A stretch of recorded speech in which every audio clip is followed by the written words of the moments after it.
American tech giant Apple has released its latest series of iPhones on October 13th. With this release, Apple is adding the iPhone 12, iPhone 12 Pro, iPhone 12 Pro Max, and the iPhone mini to its lineup.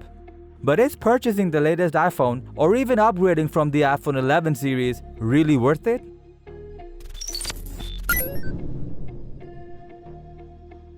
Unless you are using an iPhone 8 or any older versions, the iPhone 12 does not offer a significant improvement from its predecessor, the iPhone 11, or even the iPhone SE, both of which are selling for a few $100s cheaper than the latest iPhones.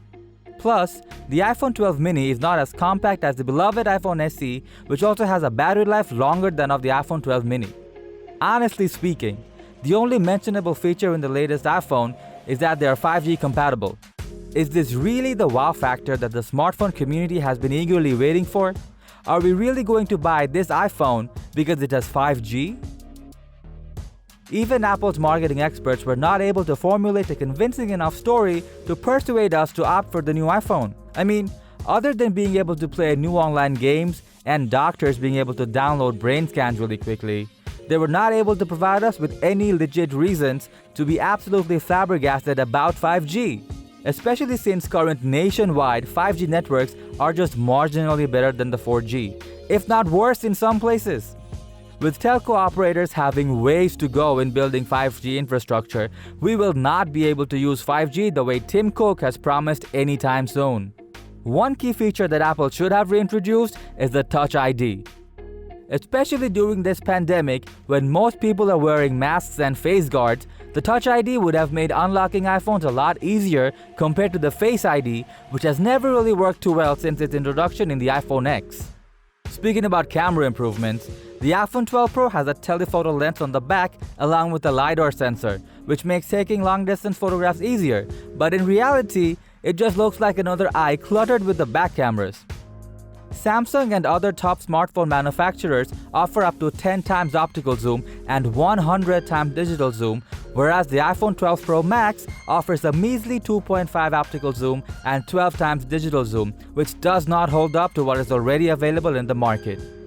All 4 iPhone 12 models will feature Super Retina XDR OLED display, just like the iPhone 11 Pro. Now moving on to what was probably the worst decision of Apple: to stop providing headphones and even a charging brick with the new purchases. According to the company, this decision was fueled by their commitment to having a net zero climate impact across the entire business by 2030. Apparently, iPhone users already have earphones and charging adapters just lying around. Plus, not providing extra accessories, with the exception of USB-C to Lightning cable, reduces the size of packaging and also e-waste. However, these accessories will still be available to purchase at the same price as before. The general expectation was that Apple would at least provide a fast charging adapter or at least one that is 20 watts. Whereas many Android brands are providing free fast chargers up to 65 watt. The previously provided 5-watt chargers take a long time to fully recharge the battery. As a result, iPhone users end up purchasing the fast chargers from Apple or some other third-party brand by risking battery life. Seems like the only way to reduce e-waste would be to stop purchasing iPhones or by purchasing a used or refurbished iPhone. According to a recent lawsuit by Canada, apparently 100,000 used Apple devices that was sent to be shred was still usable. Even if Apple claims that they have not increased the price of their base iPhone model, not providing chargers and earphones along with smaller packaging seems to be saving Apple a whole lot of cash while not providing enough value for money to its customers. Lastly, Apple seems to have run out of innovative designs for its iPhones.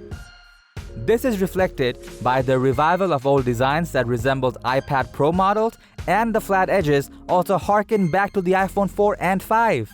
Unless you have been bewitched by Apple, we don't see any reason for you to purchase or upgrade to the new iPhones, especially for features that are already available in Samsung and many other top-line smartphones.